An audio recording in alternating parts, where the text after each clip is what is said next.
Welcome in, everybody. Hard Hat Hockey is here, and if you're like us, it feels like Christmas morning. The playoffs are back because it's the Cup, and I am so excited for episode 2 to give our rundown of playoff matchups. We're going to be talking about that. We're going to be talking a little Arizona Coyotes, a little send-off, a little Salt Lake City, possibly some future expansion. Quick history recap of the Stanley Cup, the most coveted trophy in sports. And a little question at the end, giving some shout outs to some fans who chimed in last episode. And I am so proud and honored to introduce my co-host, Grant Miller, chiming in from Columbus, Ohio. What's up, Grant? Trent, it's a beautiful day here in the capital city. The only thing that would make this a little bit better is if the Jackets were involved tonight. But we knew that's not going to be the case. We knew that wasn't going to happen. So we're not going to let that get us down because it's the playoffs and it's all starting, and been really excited. Those last couple of weeks, the NHL season kind of turned into a slugfest. I know you covered that in the first episode, but it's here. The dust is settled. Let's see some action, and let's see some series take shape. I'm very excited. And I'm very excited to be on the mic with you, man. This is going to be great. Yeah. Grant and I have a storied tradition here of hockey discussion, longtime friends, long time blue collar guys who just appreciate simple camaraderie and some just good friendship connecting over ice hockey amongst our busy lives and our 9-to-5 realities. So if you're like us, we hope that you can sit back, relax, enjoy the show, take your mind off the work week, and let's get into the NHL. In 1892, Sir Frederick Arthur Stanley presents the Stanley Cup to the championship hockey team of the Dominion of Canada. This would come to be known as the Stanley Cup. The first team to win the Cup was the Montreal Amateur Athletic Association, and this became the exclusive trophy of the NHL once the league came to form in 1926. And here we are for the 132nd time because it's the Cup. That's a long time. Gives me goosebumps. I will say hockey's got a lot of issues. I mean, we're about to get into one pretty big issue with the Yotes in Utah.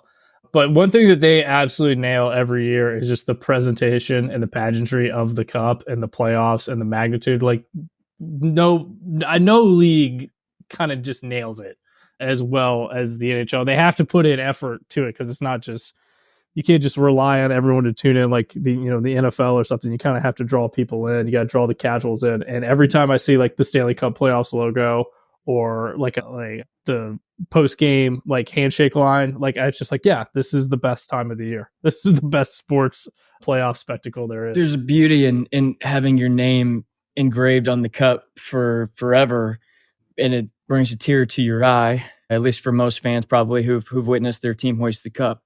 Speaking of tears, fingers crossed on that one. Maybe Blue Jackets will have their time. I promise. Well, I hope so.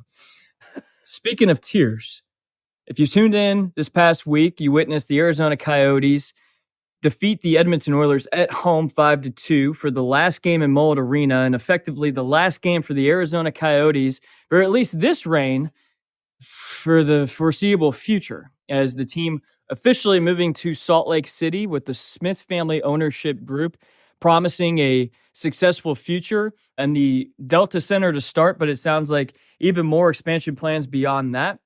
Just a couple stats from the presser here. Smith ownership group promised the renovations to the Delta Center, which isn't suited for ice hockey, it sounds, just yet. Not one bit. Not one bit, but it will include 17,500 seats in total. A quote that I found concerning was on opening night for the 2024-25 season, so starting in October, they will have 16,200 seats for their opening night capacity.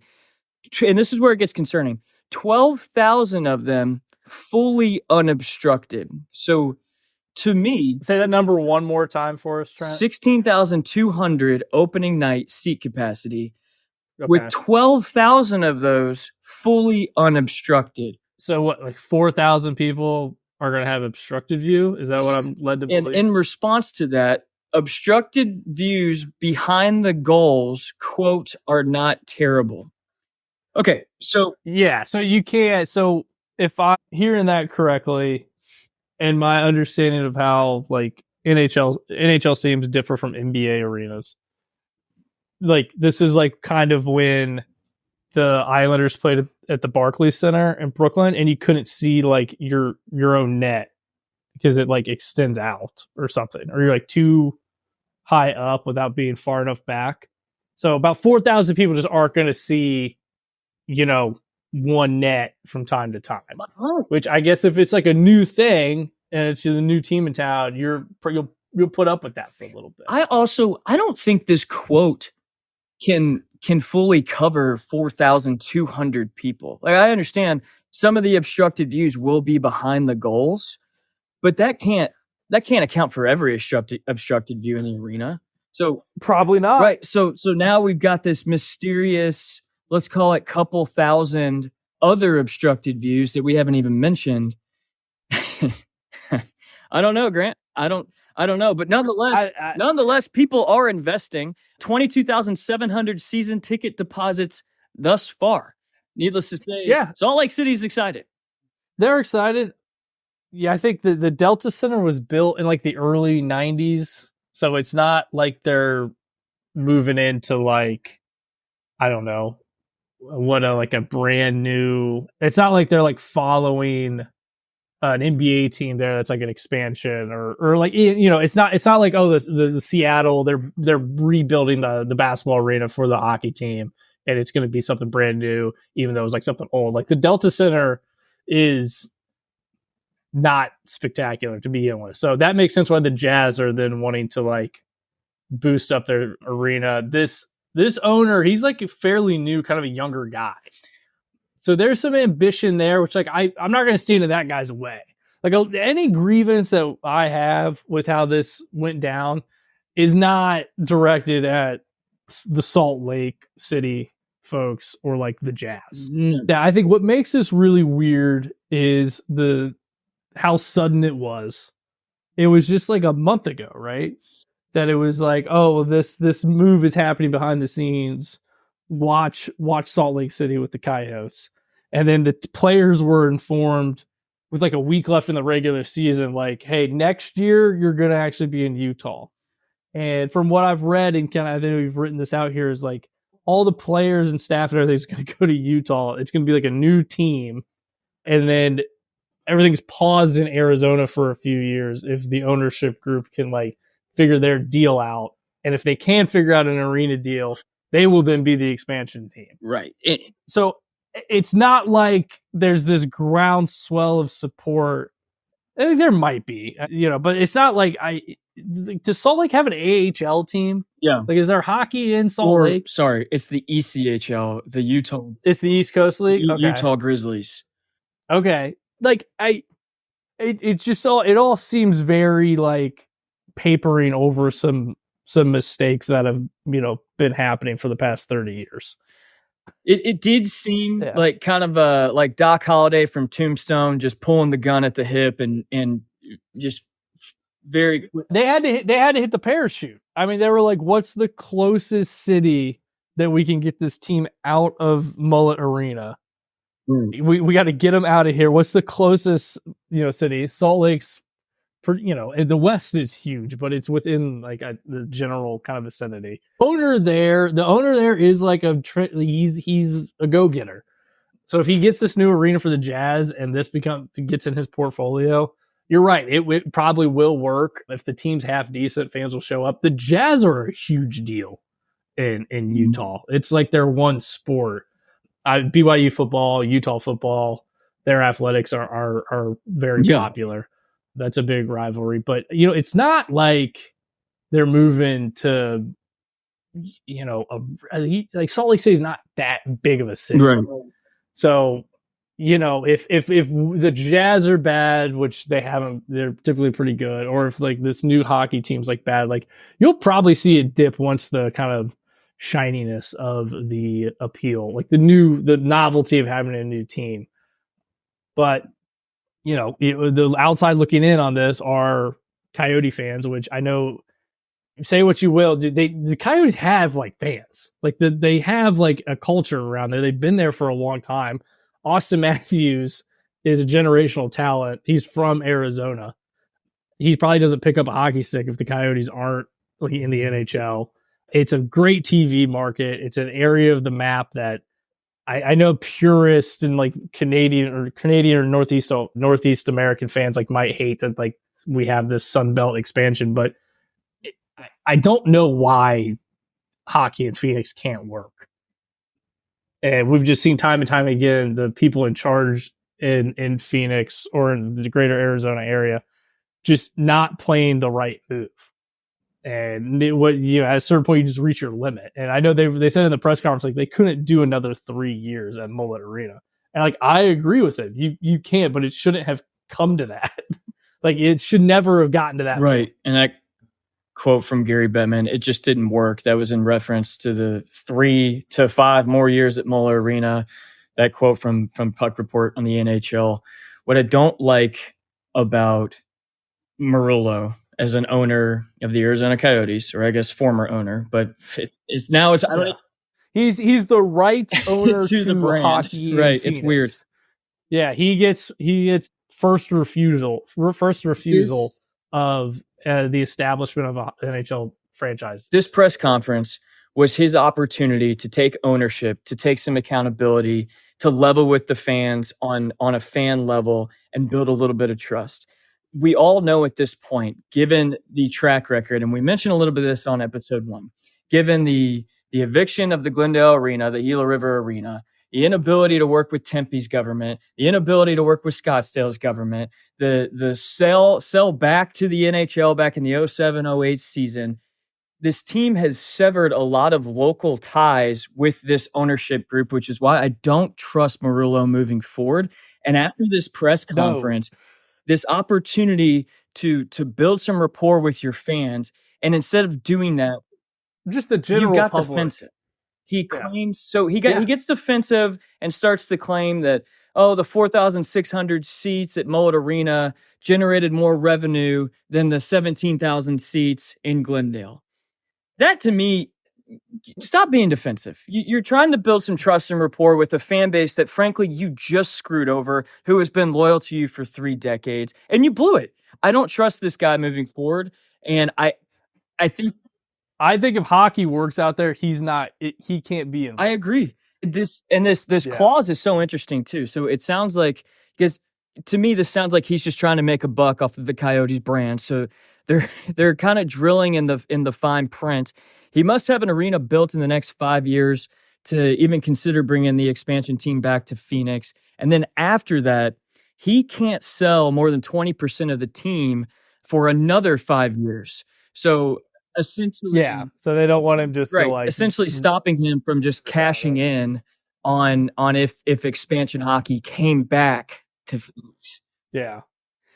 I think that press conference and what has been kind of in the news for the past couple weeks has really shown people, because like we're deep in the weeds here with NHL and hockey. I think a lot of people have kind of figured out, especially since getting evicted from Gala. What was it called? I looked up the pronunciation. I think it's Gila River, even though it's with the G. Gila River. I outed myself. I said I follow this stuff extensively, and I couldn't announce the arena name. But we kind of knew this guy was less than up to snuff. He's not this titan of industry or this like brilliant business mind. Like he seems he seems rather incompetent. And then this press conference and just how this kind of move to Utah has played out, I think has like gotten a lot of people within the general sporting viewership, casual hockey fans have probably been like, what? This is the guy that's been trying to get these arena deals across the finish line. Yet no wonder they haven't gotten anything done. And the last piece I want to touch on it is I don't think he cares, and here's why. Last game of effectively the Phoenix Coyotes as we know it, he wasn't even present, right? And all night they're showing fans and players crying on the ice. You got the ice girls crying. You got fans crying outside the arena. You got reporters getting emotional. It was a very emotional time for that fan base, and he wasn't even. Yeah, it was very sudden. It was a sudden. He wasn't even there.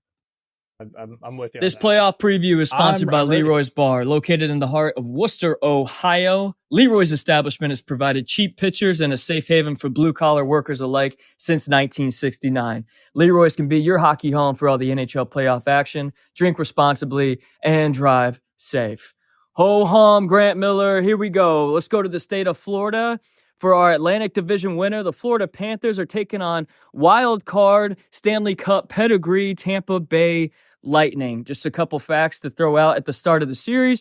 Lightning are 8-2 all time against the Panthers in the playoffs. The Panthers won the regular season series 2-1. Panthers finished in the league 4th in points with 110. Lightning were 13th with 98.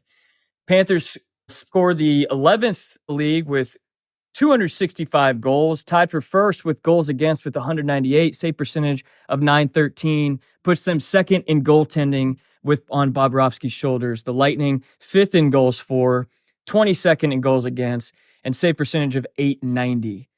Currently, and this is a stat that I think might be kind of telling of how teams do in the playoffs, is this points percentage against the top 16 teams. So basically, does the team we're talking about, what was their ability to generate points against the top teams in the NHL? Both of these teams are tied at 50%.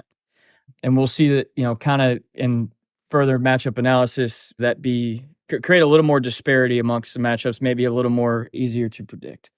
What are your thoughts?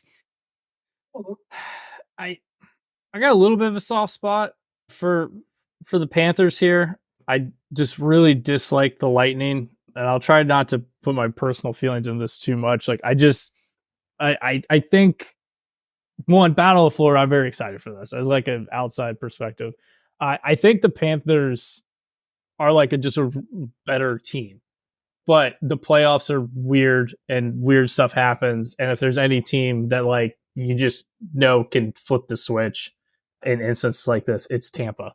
So I feel like however like game one goes, like where the vibe is on like game one, I feel like we're gonna like, not that I don't think whoever wins game one is gonna like tell us, but like if the Panthers look like deers in headlights on game one, holy shit.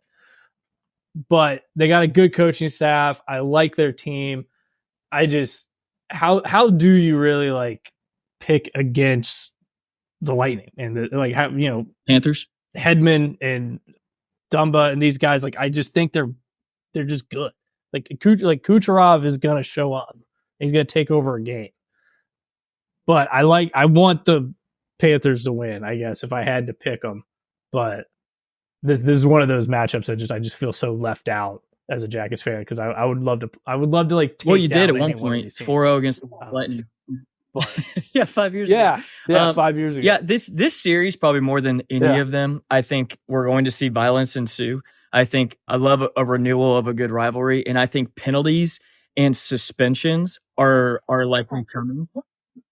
Oh yeah, we'll see someone miss like 2 games. We'll get like some like 5-minute game misconduct where like a team will score like 3 goals. I expect off of a power play. I expect antics, 100%. I think the first 2 to 3 games are going to be there's going to be a lot of distractions, probably away from the scoreboard.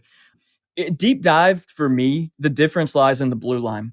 The Tampa Bay Lightning rely heavily on Victor Hedman. Dumba was a nice addition at the trade deadline, but the Florida Panthers have 3 players above 30 points.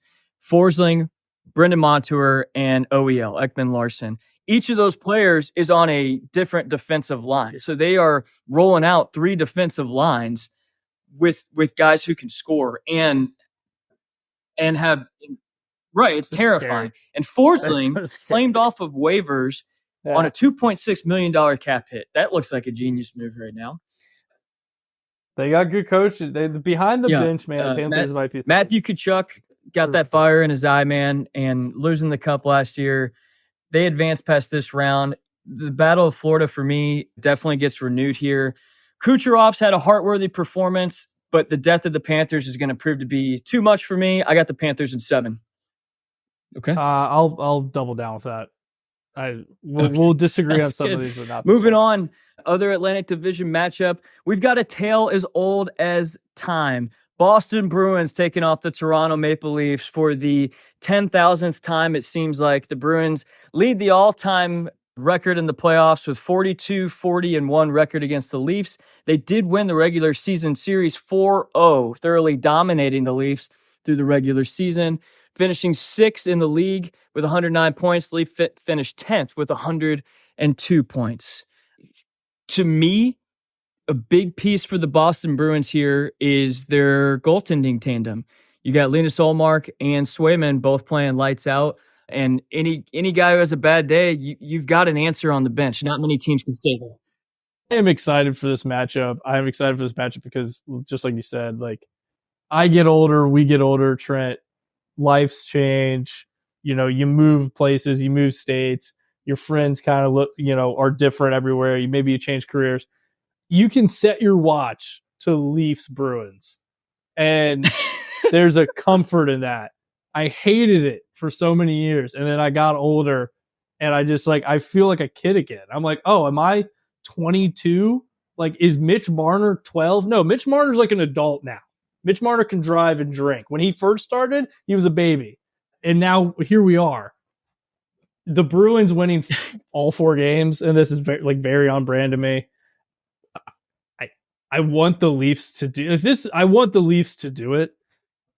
I don't think they will, but I want them to. And I'm just tired of the Bruins, man. I'm tired of the Bruins. I'm not tired of this matchup, but I'm tired of the Bruins. I thought you worded that eloquently. This matchup is like chocolate milk to me. It's stable and predictable, which I love. A notable stat is this. So this point percentage against the top 16 teams. The Bruins come in number 1, generating 78.6% in matchups against the top 16 teams in the NHL. Leafs at number 5, so noteworthy at 60%, but still a difference. Talked about the goaltending tandem. The Maple Leafs cannot say the same with their goaltending tandem, although Samsonov, I hope I'm saying that correct, did play well down the stretch. They look to get tougher in the offseason, and the additions of Bertuzzi, Domi, and I love Matthew Nyes, American kid, also from Arizona. Yeah. I think he's someone who potentially makes the USA roster next go around, but he's good, man. And Austin Matthews, obviously, 69 goals. That's you can write home about that. For me, there was a lot of concern with the Boston Bruins. Obviously, last season, 135 points, leading to the President's Trophy, and heartbreak being up 3-1 against the Florida Panthers. Ultimately, they did come back, and we know how that story ends. Florida went to the Stanley Cup. Boston went to the golf course. There was a lot of concern around Patrice Bergeron and David Krejci departing the city after they've been there for so long. But Pavel Zacha has filled in very well. They figured it out. I mean, they've done their job. I don't know, dude. I don't want Boston to keep going. I want them to fall off like the Pens did. But no, they're still here. And the Leafs are not going to be. I want them to be. History has told us that this won't be the case. It would be poetic. It would be hilarious if like the Leafs sweep them in 4 and they're the ones just to kind of be like, okay, you're done now. All right. That would be hilarious. I would be doubtful, but I'm ultimately, I think this comes down to, along with all the stats we've already listed, the it factor. I think the Bruins live rent-free in Toronto's head. I think Charlie McAvoy is poised to shut down the offensive prowess of the Toronto Maple Leafs. I look for them to bounce back from the upset last season. Coaching prowess, Jim Montgomery behind the bench, DU Pioneer alum. Give me the Bruins in 7. Give it to me. Yeah, if there's like a game or like within like the first 3, like game 2, like the Bruins come back from being down like 3 goals or something crazy, like the Leafs will fall. 100% Grant. But no. Yeah, I don't know. Just for the sake of me riding, like give me the Leafs in 6. I don't know. A team that never makes out the first round. It's okay. Yeah, I appreciate it. All right, let's go to the Metro. Yeah. Probably many fans would agree Metropolitan Division matchups a little bit easier to predict than the Atlantic Division. We'll start with the Carolina Hurricanes versus the New York Islanders. The regular season series this season was split 2-2. Canes consistently dominant all season, third in the league with 111 points. Isles squeak in third place in the Metro with 15th in the league with 94 points. Islanders, I see a lot of holes here, man. 22nd in goals for, 18th goals against, worst penalty kill in the league. They do lean heavily on the save percentage of Sorokin and Varlamov, which I know Patrick Waugh has an affinity for him. 904 save percentage, which is 8th in the league, and I think that has only improved in their last 10 games. The Canes, respectively, sporting the 4th goals against with 211 in the league, number 2 power play at 26.9%, and number 1 penalty kill at 86.4%. And on top of that, Frederick Anderson has returned and has increased their team average 900 save percentage and is now sporting his own 932 save percentage. This seems like a massive mismatch. And the problem for me, and then I'll hand it over to you, is the Islanders effectively, I think, try to do the same thing that the Hurricanes do, play the same style. The Hurricanes just play it significantly better. And I don't think the Islanders score a lot of goals here, Grant. The Canes are a machine in the best way possible. It's almost like teams that have kind of just figured out how to just beat you by just numbers and an onslaught. And I know other teams, you said the Islanders want to be able to do that. It takes like good players and a commitment to do it. And they're not there yet. Whereas the Canes are just, they're going to put up like 50 shots a night and just demoralize you. And I know we've seen kind of the Islanders in the past few years, like, you know, get in the playoffs, get kind of moving, but they're running. I agree. A deceiving stat I wanted to throw out there was the Islanders produced the number 4 point percentage against the top 16 teams. The Canes were number 11. So at first, you're kind of thinking upset alert. But no, it's deceiving because the New York Islanders had the league leading 16 overtime losses, which is, if you're familiar with the point system, you receive 1 point for an overtime loss in the NHL. So 16 games clearly boosted them to that number 4 position. It's deceiving. I got the Canes in 5. Yeah, I'll ride with that too. If I'm an Islanders fan, like I'm still like getting up for this, because you've beaten them a couple times this year, and you know it's the playoffs. Anything can happen, but like we've seen this happen before. Like the Canes are just gonna get so many pucks to the net, and you're just gonna try to like hit the brake on them, and they're too good right now. 100%. Moving up north to Madison Square Garden, we've got the New York Rangers versus the Washington Capitals. The New York Rangers won in New York style, securing the President's Trophy, which many will agree is a curse for your playoff run. Washington Capitals squeak in a empty net last game. Philadelphia Flyers fumble and take John Tortorella, that last wild card spot. He just screwed the Wings and Pens out of the playoffs. He's a legend in this town, Trent. The regular season was split 2-2. The Caps lead the playoff series all time 28-27. Rangers, as we referenced, are number 1 in the league with 114 points. Consistency is their key. 7th in goals for, 7th in goals against. Number 3 power play and penalty kill. And number 5 rated save percentage with Igor Shesterkin manning between the pipes. Caps, a little more inconsistent. 17th in the league with 91 points, hence the squeaking in. 28th in goals for with 216. 16th in goals against. Save percentage is deceiving. 15th with save percentage of 899. Charlie Lindgren, however, has been great down the stretch. And so he's seen the puck well and has boosted that save percentage. Last 10 games, 911 save percentage, and secured that starting job over Darcy Kemper. Thoughts? Stay with me on this a little bit. I'm not a huge like stat analytic guy, but I think they're important. I've always kind of felt like goal differential is kind of where things level out, you know, and we know Caps had minus 37, which is not good. I think the Caps know who they are. I think they're good at being a bad team, which sounds silly, but like I think they're not going to try to do too much. They're going to be like, listen, we're not good enough to like get in like a horse race with these guys. It's going to be a really dumb, gross series.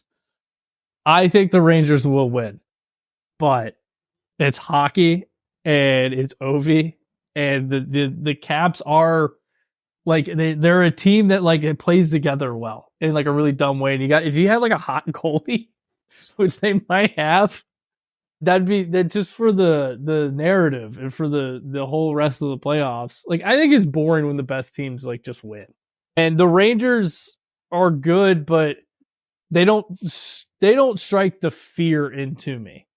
If I'm like a hockey fan right now, I don't know, and I don't know who really does right now, and that's kind of been the story of the season. But and maybe the Stars, but I want the Caps to make this interesting. I don't know if they will, but I think of all the teams that we're going to squeak in and give this like a run, I think the Caps are the only team that could do that. Like I think the Wings would get like ran off the ice. I think the Pens would be too slow. I think the Caps can just do enough dumb stuff throughout a series to make it interesting. I don't disagree with anything that you said. I think this series is going to be closer than probably is predicted nationally. Yeah. There's something I'm going to talk about later with some of the Western Conference matchups is the Stanley Cup pedigree and the shock and awe factor. And obviously the Capitals have that and the Rangers don't have that pedigree. I do think we're talking about two different classes of team here. Obviously the Rangers are racing in the Kentucky Derby and the Capitals are a good stakes horse at Keeneland. It's just different. What an analogy that is. That's why it is Derby season, bucks, my friend. It's Derby season, baby. So yeah, I've got the Rangers in 6. I think it's tighter than people might think. And I'm with you on the Rangers. Something I love about them though is the emergence of Alexis Lafreniere. He didn't get a whole lot of playing time with Gerard Gallant. Did I say that name right? When he was behind the bench. And ever since the coaching change, he's gotten some well-deserved playing time on that top line and has flourished and started to become that first-round draft pick that I think that they were expecting. I look for him to have a huge series.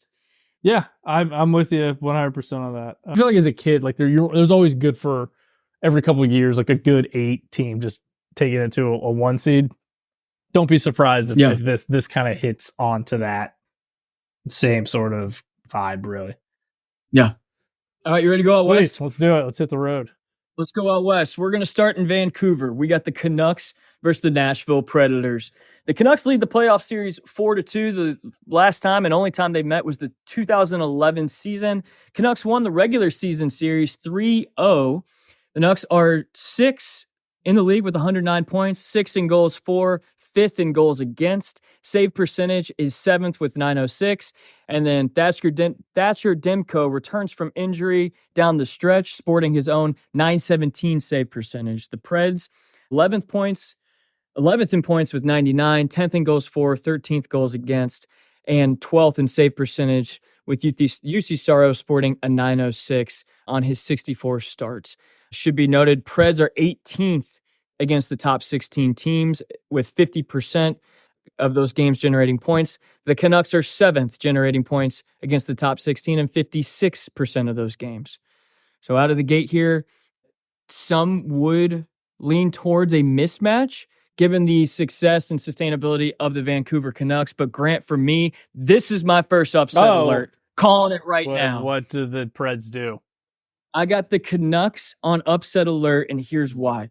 Their blue line past Hughes does not impress me. I'm looking at Nikita Zadorov and Susie and Tyler Myers, who all obviously are tall as hell, but take a lot of penalties. I've seen Zadorov do that in Colorado, and he's all the same.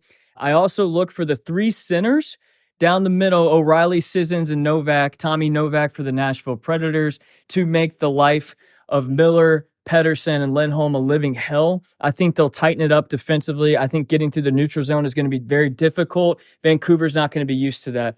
Vancouver's also supporting a 12% shooting percentage on the season, which is 2nd in the league. And as we've seen before, that is not sustainable in the playoffs. And then my final stat, Grant, the shock and awe.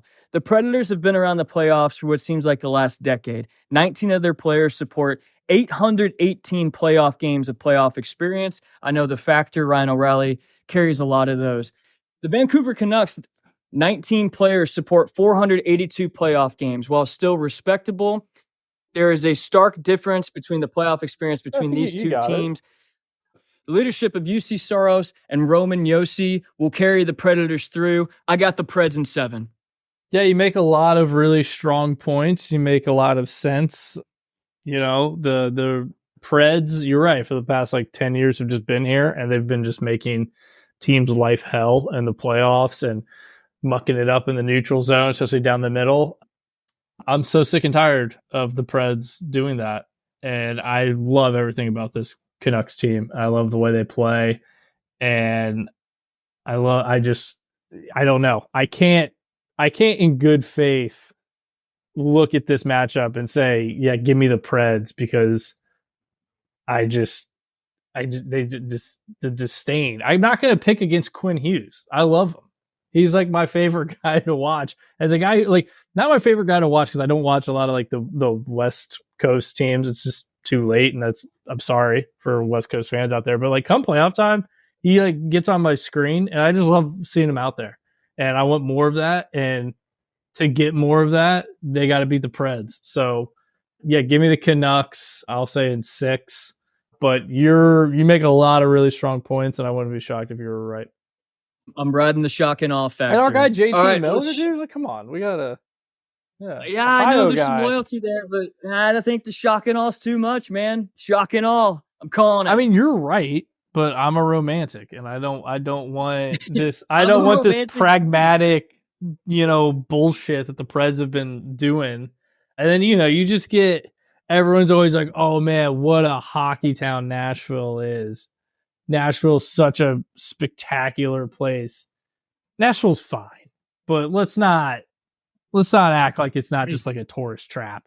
All right. I just want to reassure you that the reason I'm here with all our hard hat hockey fans is because of the romance of the NHL playoffs. I know you are. I just speaking of romance, let's go to Edmonton. Let's do it. The city of love, Trent. There's a love affair between the city of Edmonton and Connor McDavid. And if he'll ever produce that Stanley Cup that many people argue he so decidedly deserves. The Oilers are 3-1 in the regular season against the Kings, 32-17 all time in the playoffs.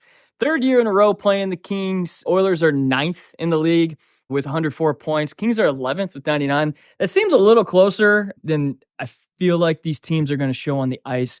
The Oilers' offense is prolific. 4th in goals for, obviously, lethal power play. They generate the most shots per game in the league. The Kings do support good defensive metrics. They're 3rd in the league with goals against, 210. They're tough to play against. Yeah.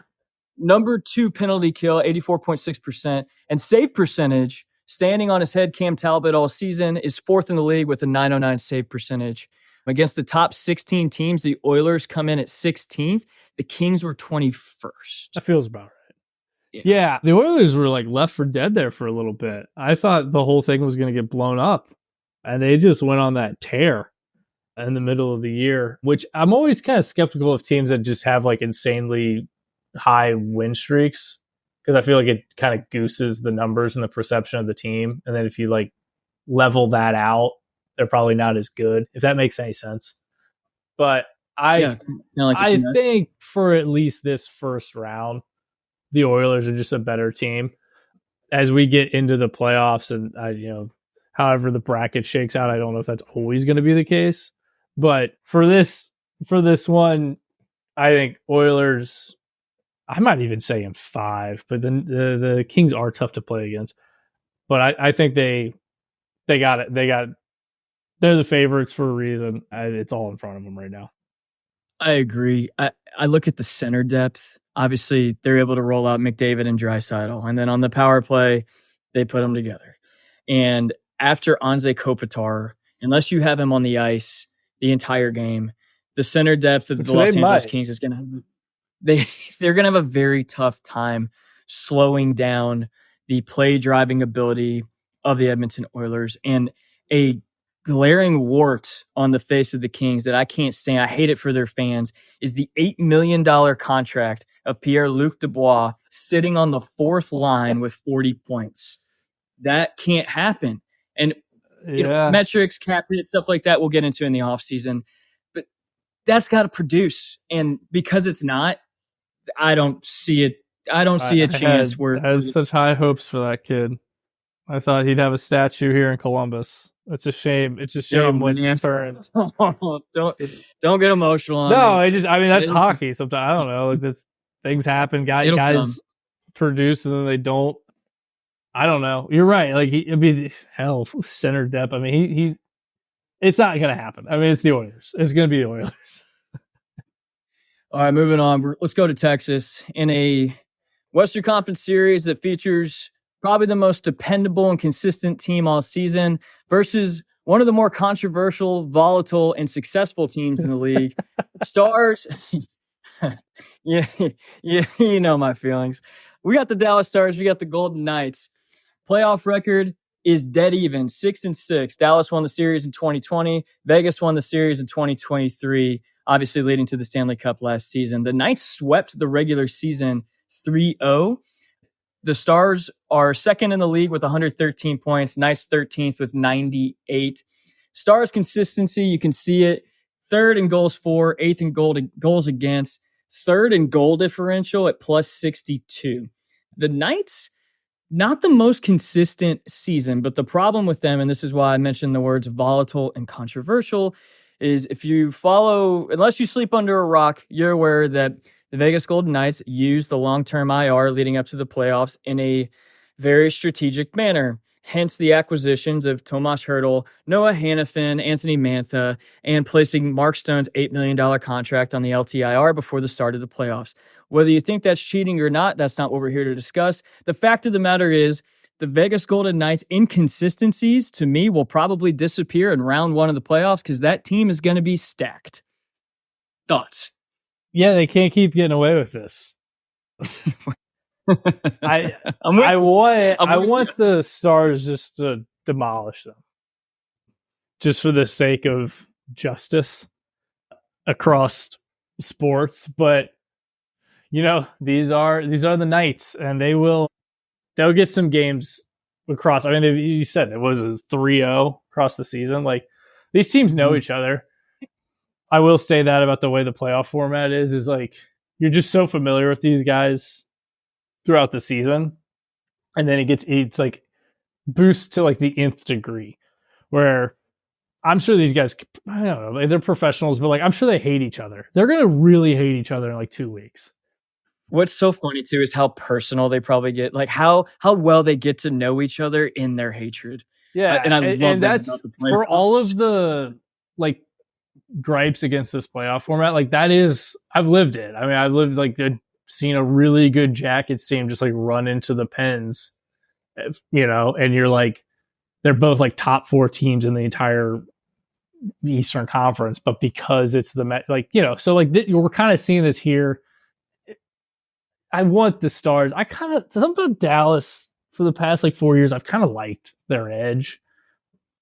I did. And I don't know if I'm picking them to win the cup, but I'll pick them in this series for sure. Yeah, 100%. I'm with you.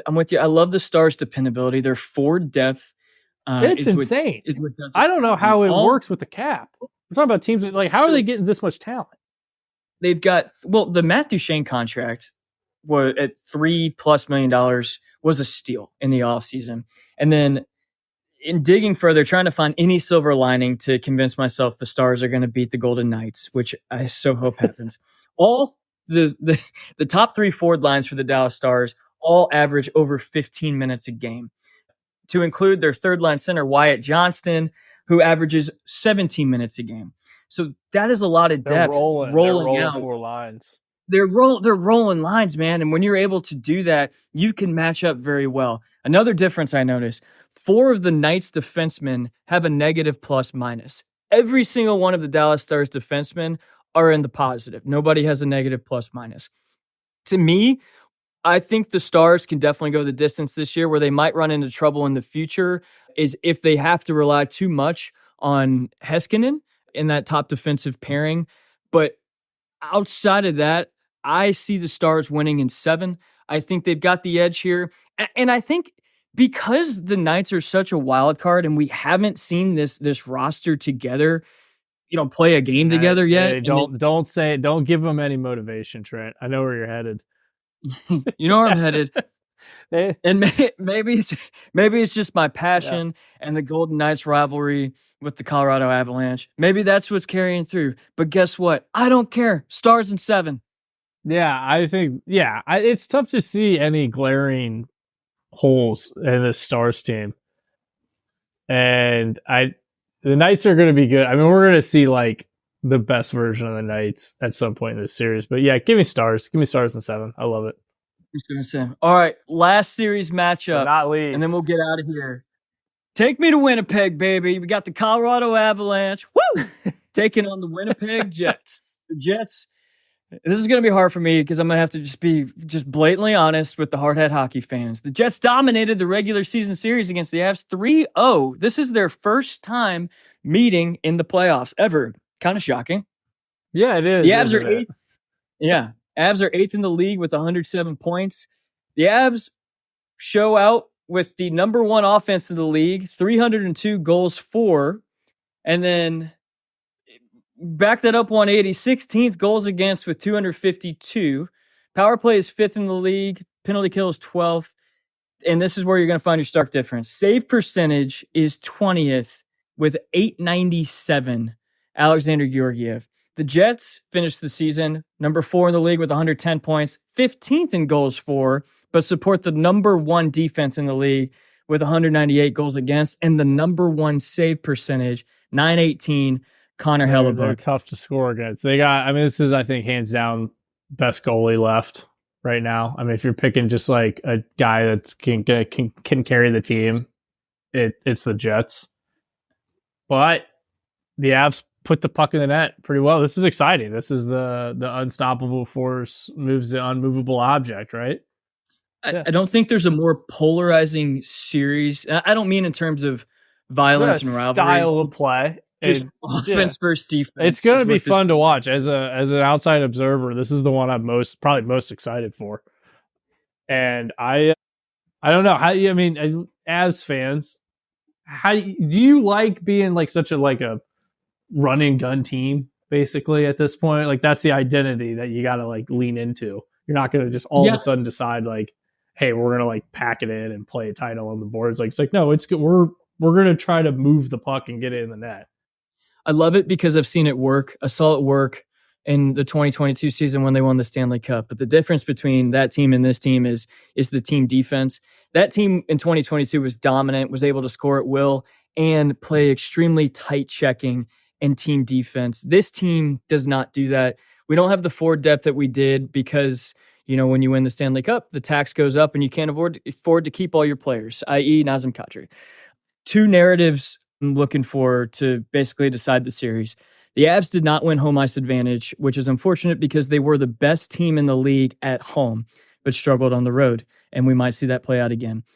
I'm also looking for an extremely short leash in net with Alexander Georgiev.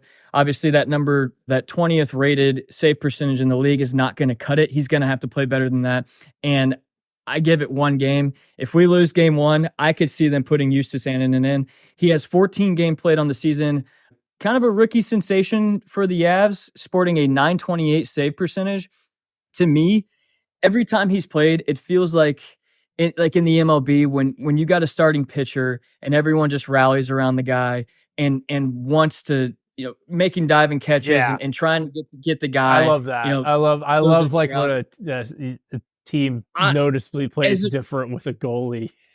And I've seen it. And as a fan who's watched every Avs game, there's a clear difference in how this team just plays with more passion when Justus the Juice Annunen is between the pipes. And frankly, I don't want us to lose game 1, but if that's what it takes to get the juice in there and then carry us into Stanley Cup glory, let's do it, baby. Shock and awe is going to be a factor here, Grant. We got the Stanley Cup pedigree. I got the Avs in 7. Yeah, I'll ride with you on that. I'm not going to stand in the way of good vibes and rooting for the fine folks at Denver. Yeah, this is the one I'm going to try to, I'll go out of my way and watch like every night or every game because I'm so fascinated by this matchup. I love watching the Avs because I like goals. I mean, I don't know. Like, it's the purist be damn. I want to see the puck in the net. So for aesthetics and vibes, like, it's got to be the Avs. The Jets just, if they do it, it's going to be because Hellebuyck and how good of a goalie he is in the situation. But it's just not, like, the Avs can go on a run. I don't think the Jets could. Like, if the Jets get out of this, they're not going to, like, beat the Stars, 100%. So, like, if we want to see some team just, like, take off, like, it's going to be the Avs. So let's see them take off. 100%. It took me a while to land the plane on that take, but I think I did. No, it's okay. A player that I'm looking for to step up big time is Casey Middlestat. Brought him in as that second line center role. We haven't really fulfilled it since Kadri left for the Calgary Flames after the Cup season. Again, we talk about the Stanley Cup tax. Middlestat's going to have a bigger footprint, make a bigger difference in the tight checking game of the Winnipeg Jets, because similar to the Stars, they can roll three lines, and yeah, they can. That could be that's matchup issues for an Avs team that can be top heavy. You find out pretty quick if you only have two lines in the playoffs, and it sucks. It's such a demoralizing feeling as a fan where they're like, oh, we haven't even seen like the third and fourth line in 10 minutes. Right. And you just know every time that first line goes back out there on short rest, they're getting less and less effective. And the same's not true for the opponent, and that just catches up to you. It sucks. The goaltending choices are going to be fascinating to watch here, and we'll see how it plays out. Grant, that concludes the playoff matchup analysis for round one of the 2024 NHL Stanley Cup playoffs. Before we sign off here, last week we had our fans reach out to us via our email, hardhathockey1@gmail.com. You can reach out to us this week and we'll give you a shout out. We'll give a shout out to the best answer with the most creativity on next week's episode, looking into potentially round two, if any series have closed up by then. Question will be, what are your round one predictions? Tell us what you think. How do you think our predictions match up with yours? And give us your narrative. Last week, we had some very interesting answers. Here's one from Dallas, Texas native, clearly a Dallas Star fan, calls himself Pike Padano. I'm assuming that's a reference to Mike Modano. Longtime listener of the program. Obviously, no one wants Colorado or the Knights to win. Why are these two franchises so disliked by everyone? Feels like 1999. Well, Pike, I'd have to agree. It does feel like 99. It does 99. Feel like Put that on a shirt, man. He's got that Dallas Stars t-shirt since Mike Modano was in Dallas, man. Pike Padano, I agree, man. I think the Dallas Stars could totally take it, and I'm rooting for you against Vegas, so we've got that in common. It feels like 99. You got anything else for our hard hat hockey blue collar fans, Grant? No, man, I'm excited. Thanks again for having me on. It's the best time of the year. If your team's not in it, try to enjoy it. I know it's hard. I'll feel sick to my stomach watching these games, just knowing that like the Jackets are so far from getting there. But you gotta let yourself appreciate a good game when it comes down the line, and we're gonna get a lot of them. If you gamble responsibly. If you drink, don't drive, and enjoy this, man, because the fans are back. It feels good. It feels like a really good NHL season, and I've enjoyed a lot of what we've watched through the winter, and it's here. So let's just enjoy it. Hardhead hockey fans, I couldn't have said it better myself. Take this time, enjoy it. Teams in it or not, enjoy the playoffs for the 132nd time because it's the Cup. We love you all. We'll see you next week.